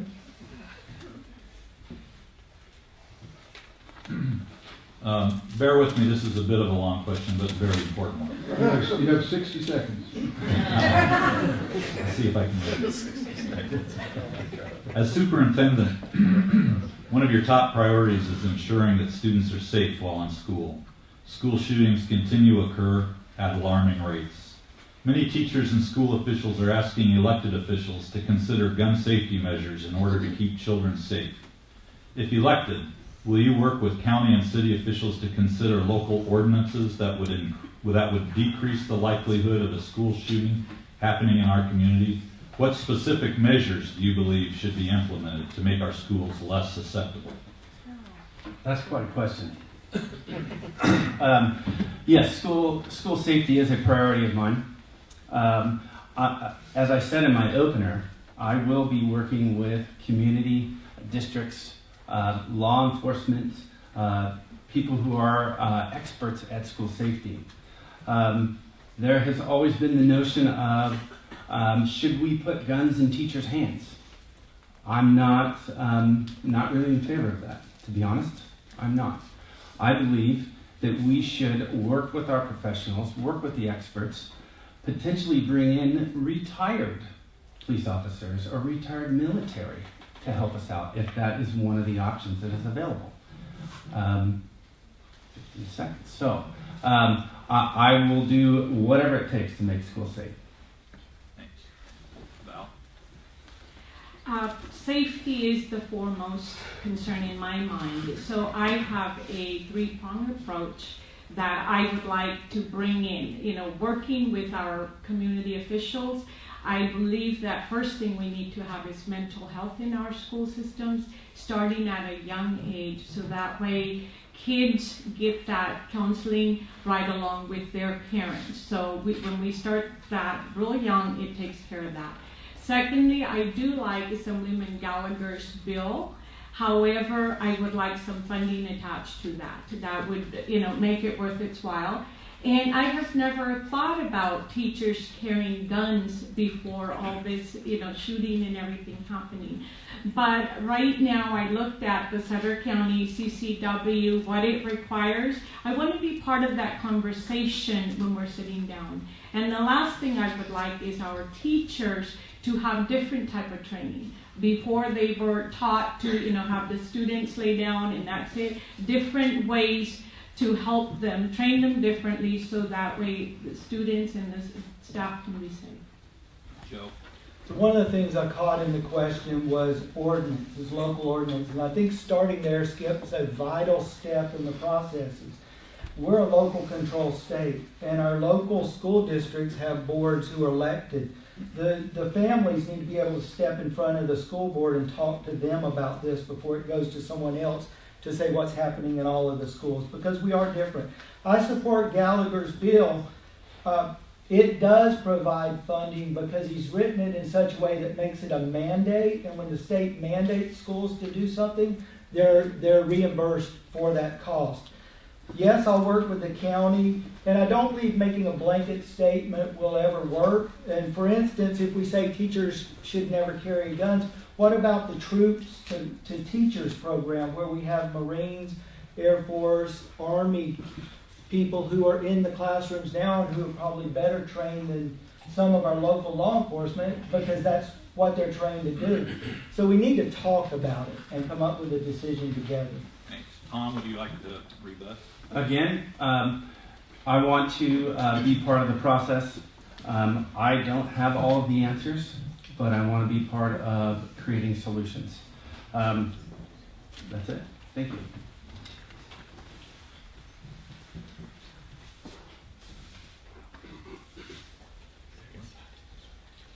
Okay.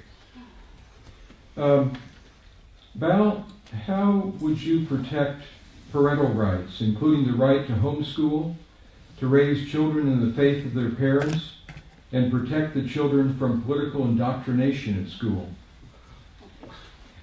Wow, that's quite a question. I believe that parents have the first and foremost right to do anything that they would like.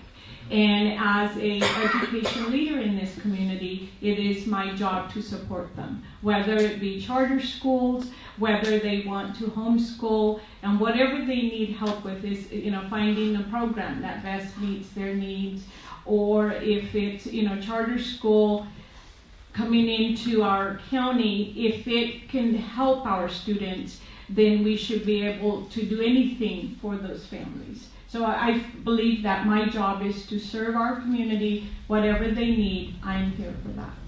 Joe? So I'm passionate about protecting the family unit. One thing I'll do is I'll make sure I read the standards that are being taught in our schools, and I'll read the laws that are coming down. Sometimes standards are not written with the wild things that people say has to be done at that classroom. For instance, a standard may say that the contributions of a minority group needs to be taught in a school district, and that's if you have a high density of a group from one minority culture to where those kids would learn about their culture's contribution. But then textbook makers and publishers and people take that and they start teaching our family what they want them to hear. And unfortunately, it's social indoctrination. You have to have a focus to know what you're looking for when this comes through. And I need to be in Sacramento. I need to be in Sacramento with legislators who are wanting to protect this, other school district leaders, PTO, anybody who will get to Sacramento with us to let our voices be known. Okay. Tom? I am all for choice, parent choice. Parents know their kids better than we do. And they need to be making those decisions for their kids. If it means charter school, homeschool, general or private school, or public education, I think the parents know what's best for their kids, and they're going to make that best choice. And I'm going to support that 100%. Val, any further comment? I was just going to comment that, Joe was talking about curriculum here. With curriculum, our local boards have a choice on what is used and what isn't. And the board are elected by the people. So, they should help with the parent choice. Okay, thank you. This one starts with Joe. How would you increase and/or improve the collaboration between the school system and local industry representatives in need of skilled talent? So an example of what I'm doing is with career education losing funding. I've already been talking to school superintendents, local businesses, and then even bringing in charter schools where some of those have some some reach into that area. So what we do is we think outside of the box. If we only think about what we see in front of us and we don't bring people in and hear different perspectives and value those perspectives and be willing to brainstorm, then we won't get as far as we need to be.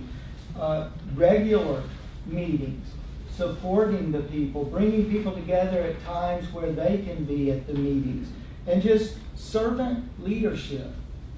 Serve, and that will go miles towards bringing the people together. Thanks. Tom? Is there a way I could just have you reread that question? Just want to make sure I answer it. Yeah. Please. How would you increase and or improve the collaboration between the school system and local industry representatives in need of skilled talent? Okay, so under the old model where ROP worked as a Tri-County ROP, those connections were made. The connections with businesses were already there. They had advisory groups that worked with local professionals, and that was already in place. I would like to bring back some form of that, even though the Tri-County ROP is no longer. Some form of that where we bring the professionals in and start working with them on the needs of for whatever their profession is. That's what I would do. Val? It's business partnerships that we have to make stronger, working with our districts. So the 4 high school superintendents and I have met with my CTE director, talking about working with the ROP model, the regional occupational program model, where our students can travel from one school to the next where they have services available. For example, Yuba City has a small engines class, so kids from Live Oak and Sutter can come and do that class. And the other one is not only with business partnerships, but with our unions and stuff. They already have great places to train our students, and if we did partnership with them, we have the facilities, and we would be providing the education component to the kids, working with them to giving our students a livelihood by 12th grade, or if that's what they would like to do. Joe, would you like another 30 seconds? I would. So people make the difference, and also programs need funding. So one of the biggest things I can do is not cut the funding all of the way out. I can start putting a priority back in this area to help it grow. Give it my time, the money that is at my discretion, and my energy. And then I go back to serve people. Help the people who have a passion for this achieve the most they can. Okay, thank you. We'll start with Tom? Tom. Okay, I'm getting rummy up here. I went to the airport at 3:30 this morning. Give us your top 3 priorities on your list the next school superintendent should have. Okay. Top 3 priorities. 1, school safety. We've talked about that already, somewhat in length. But I believe that we need to really focus on this county. I will be focused on working with districts to keep our kids safe. Number 2 is to provide support to those districts. Like I said in my opener, limited budgets, limited staff. Third, we need to look at the programs that are being run currently by the County Office of Education and make sure that they are spending their money appropriately to get as close to the classroom as possible. Val? My 4 priorities are kids first, being fiscally responsible, taking care of my small school districts, and last, be very transformational or transparent with every single decision that I make, so that my community is fully aware of what funding comes in and how that money is spent. Okay, Joe? Top 3 priorities. Our children are in the schools. I'll support the schools, the charter schools, the school districts, all of the learning opportunities in our community. Fiscal responsibility. I mentioned earlier that the county office is now looking at a $1.5 million structural deficit. That has to be addressed. It's not going to be easy. It's going to be very difficult to address, and it has to be a priority if we're going to be able to keep supporting our community. And also, not third, but also is supporting our community. One area, it ties back to the career education. Our industry needs skilled workers. We need to be one family in this area. And I do believe that supporting the schools, fiscal responsibility of the office, and bringing in and supporting the community is a good start. I'll listen to anyone's input, and I don't have too much pride to realize I need to change something. Tom, any further comment? I do. It was mentioned that there is a $1.5 million deficit, and if a priority is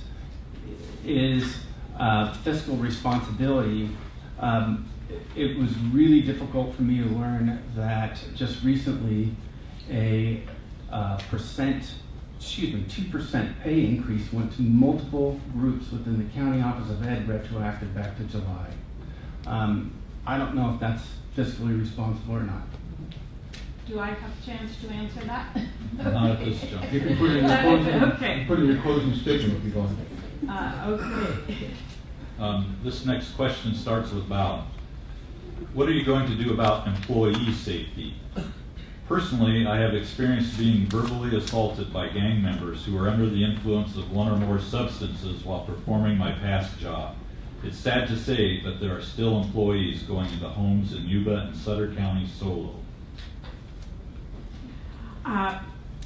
With Sutter County, a lot of the services that we provide are in the classroom. We do have some services for like 3-year-old babies that we provide at home. It's always 2 people that go to those meetings at the home when they do the services. The other programs that we are providing with, all the violence going on is training for all our staffs in all our buildings. We've had several trainings that we continue to monitor with our local police officers, sheriff's department. We've been working with them to bring all those programs to our staff so that everybody is safe while they're working for Sutter County. Thanks. Joe? So working as a dropout prevention specialist, I've been in many homes where you wonder about your safety, drug paraphernalia out in the living room, different things, gang members, and they're out in the front yard, and it's our responsibility to give that child the best chance they can have at being successful, so you go. And I understand school personnel go.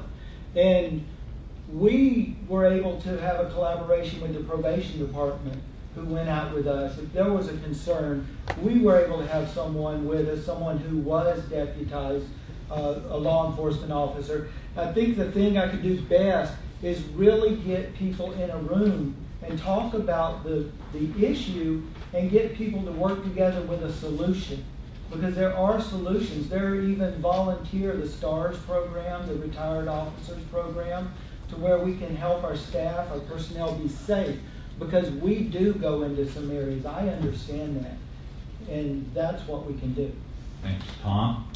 Yes, I have conducted many home visits, and I have to be honest, I've never gone on a home visit without a school resource officer or a probation officer. I would not suggest any of my staff to ever do that.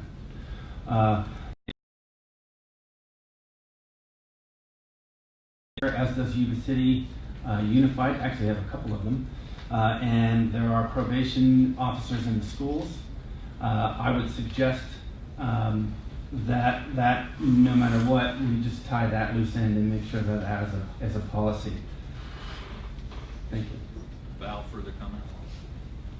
No. Okay, our next question will start with Joe. How would you describe state-of-the-art technology, and how do you support its availability to schools? So state-of-art technology, we need to have our kids working with what their future is going to have them working with. Even our tiny school district, New Estro Elementary School District, we're one-to-one with our Chromebooks. Part of state-of-the-art technology is you don't just use it like a digital worksheet. We have to invest in programs where the kids can do adaptive learning.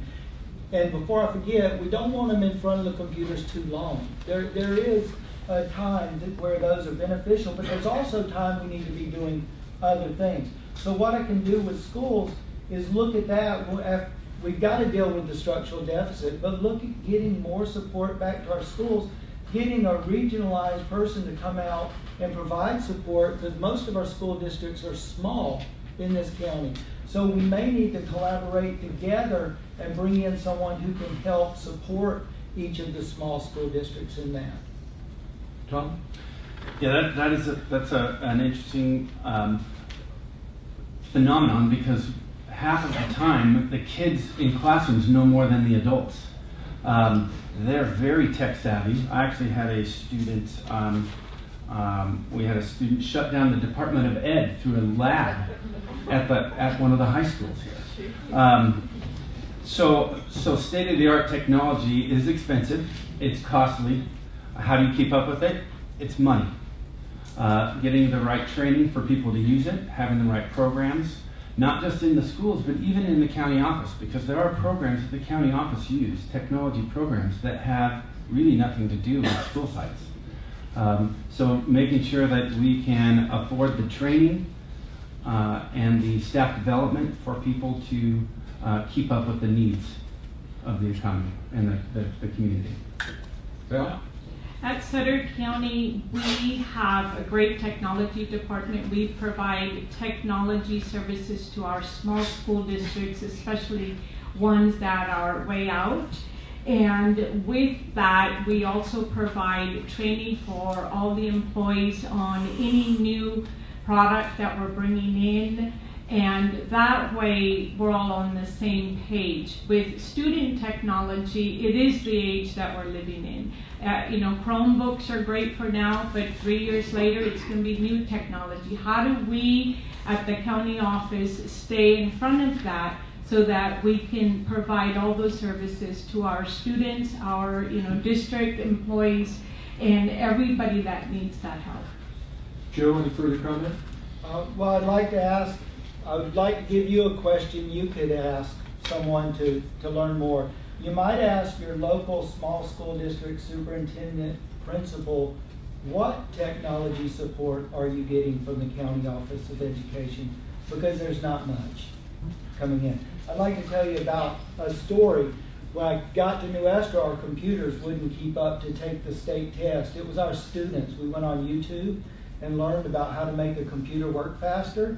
And we found out what RAM we needed. I went down to Staples. We bought the RAM, put a phone up. The kids watched how to change out the RAM. They did it.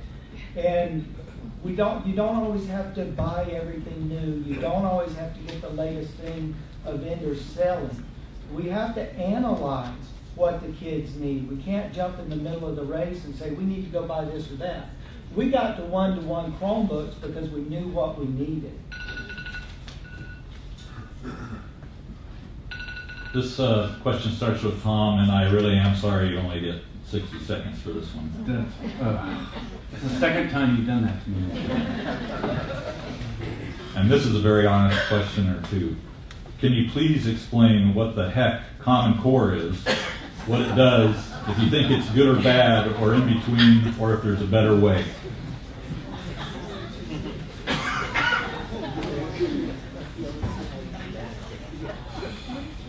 In 60 seconds? That's right. Common Core is a different approach on teaching our kids how to do certain subjects.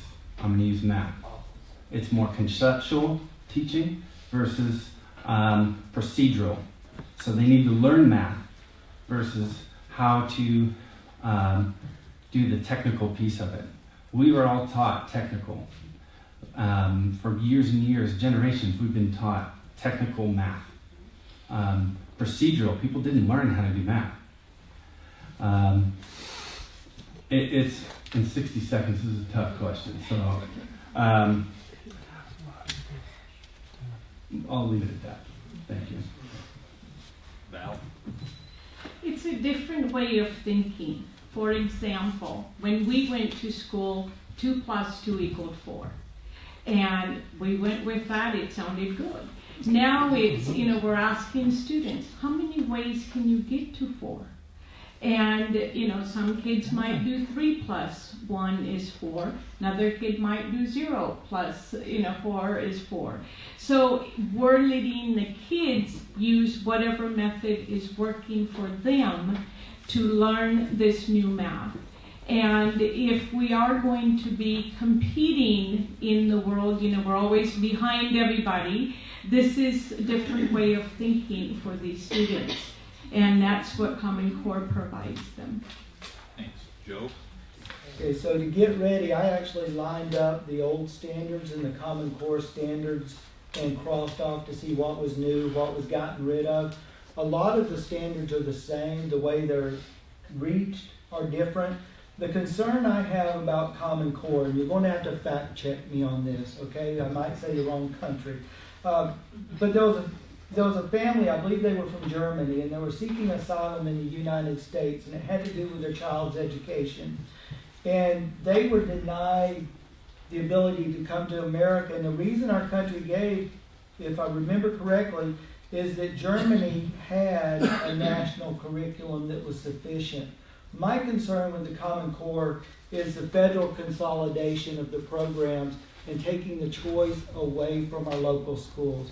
Our local school boards have the power right now to determine what's happening in our schools. We don't want to give that up. We don't want larger governments taking that over. Thanks. Tom, would you like to reply? I think another notion that I missed, only because I only had 60 seconds, I think we've taught our kids for generations A, B, C, or D. And when you don't know, the best answer is C. And if you take out the 2 outliers, you have 2 questions to choose. We've taught to the test, we've not taught the subject. That's what's difficult about Common Core. Do I think it's all bad? No, I do not. I think in the ELA standards, I think it's great. Math is just a little harder to understand. Thanks. Okay, our final question, we'll start with Val. What is your leadership vision for how the school districts in Sutter County fulfill their obligations for special education and career technical education? What role should charter schools play in the career technical education role? Quite a question. Read the first part again. What is your leadership vision for how the school districts in Sutter County, is that the first part? Fulfill their obligations for special education and career technical education? What role should charter schools play in the career technical education role? Okay, so the special education role, we have something called a SELFA. It's a group of superintendents that decide what special ed program is going to look like. Sutter County sits on that board. We only get 1 vote to what's decided. So with the leadership vision, we need to provide the best services that we can for our students. Career technical education, now you're talking my favorite topic. I believe that districts, charters, we all need to work together to give our students a livelihood when they leave us, whether it's college or career, but it's also working with our business partnerships. We can't do this in a silo. It has to involve our community into providing whatever jobs that we need in our community. We have many jobs in the agricultural industry that we should be able to fill if we work together with these partnerships. Joe?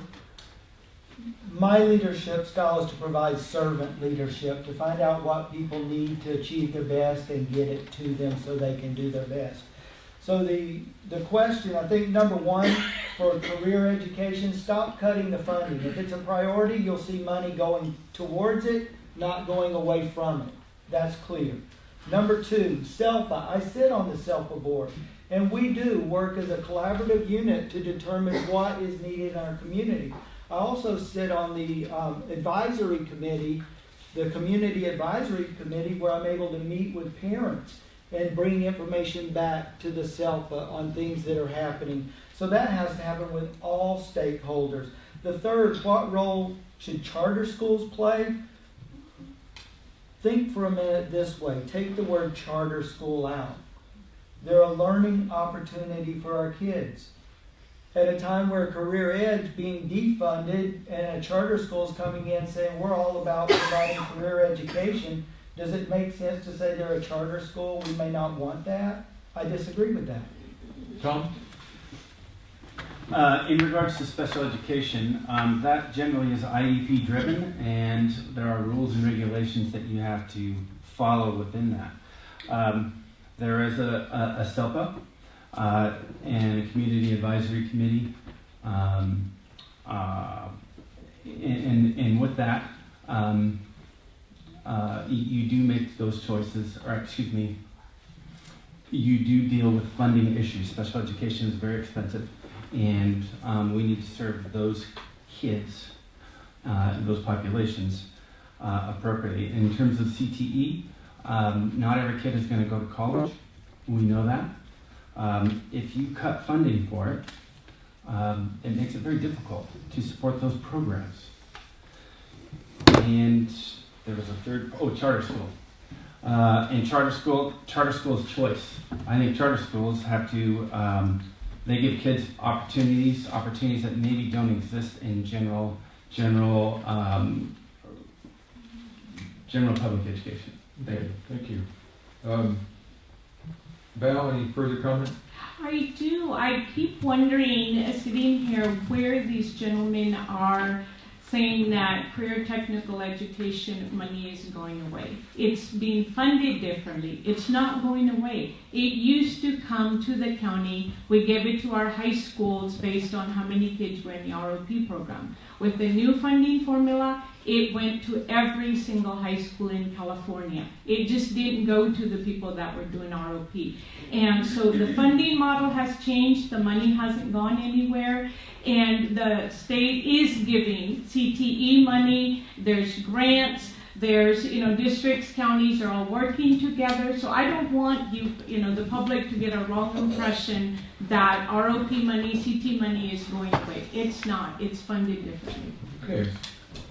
Thank you. And we're going to go to our closing statements. And you have up to 2 minutes. Is that correct? Yes. We'll start with Tom.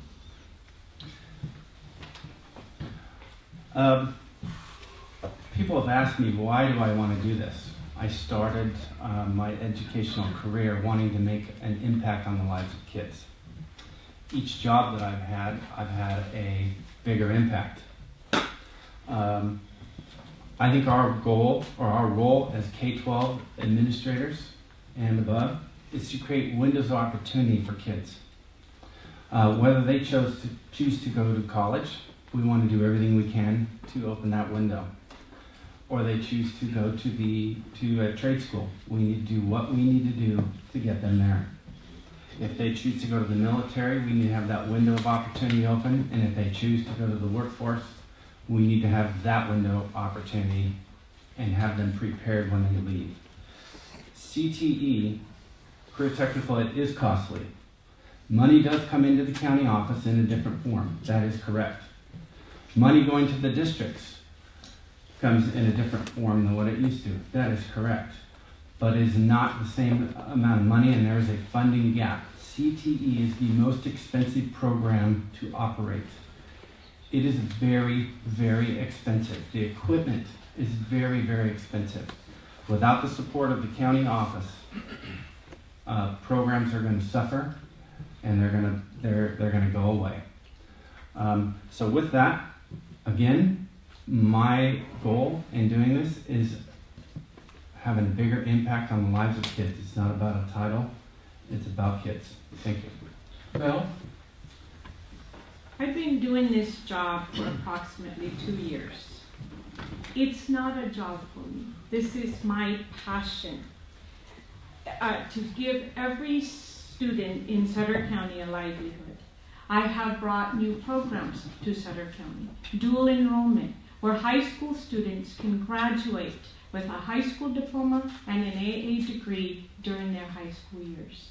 We've brought the PSAT challenge, where every 8th and 9th grader took a PSAT. It allowed them to see their strengths and weaknesses, and that gives them 2 years to improve those skills before they take the SAT. Yuba College Promise, partnering. With this job, you have to partner with other agencies. So we are going to be providing first year free tuition for all our students that will be attending college in the fall. Brought grant monies to help all our students and small districts to provide the very best education for our students. I am the right person for the job because students come first with any decision I make in my organization. Being fiscally responsible for my organization, providing services to small school districts that they need from the county. Many school superintendents have endorsed me because I'm making the services that we offer fair and equitable to all the students. Being transparent about everything in our organization. Business at the county office is not the same old way of doing business. As a leader in the education community, I believe it is my job to give the 22,000 students a productive life by preparing them for college or a career after high school. I'm the person with the most education, most experience, most community service, and the best person for the job. Spread the word, vote BAL on your ballot. I would appreciate that on June 5th. Thank you. Joe? Okay, for the sake of time, you've heard 2 different views on career education. I would urge you to call Ryan, Matt, Doreen, Mary, call your local high school districts and ask them if they're seeing a reduction in funding for career education. They'll be happy to talk to you about that. The next thing I want to say is if you like my core values, if you like my vision, please check out my Facebook page, Joe Hendrix for Sutter County Superintendent of Schools, or my website, votejoehendrix.com. There's more information in those locations. I want to throw down a challenge tonight. We all say that we want to put kids first and we're all for career education. My challenge is 1, publicly commit that you will not reduce high school career education funding below the 10% they now receive. So this is a challenge for each candidate. Number 2, publicly commit that you will not eliminate the physical services support being provided to small school districts and that you won't make them pay for it in the future because they're not paying for that now. Number 3, commit to supporting a grant specialist, someone to bring in more money into our community instead of cutting the programs first. Thank you. Okay, we've heard 3 candidates tonight. Let's have a round of applause.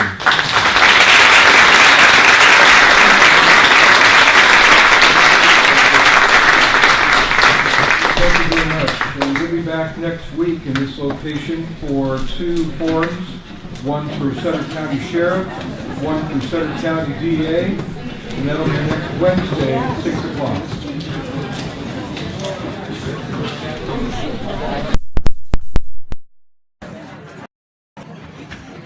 All right, guys, that's about it. Thanks for watching. We'll see you at the next one.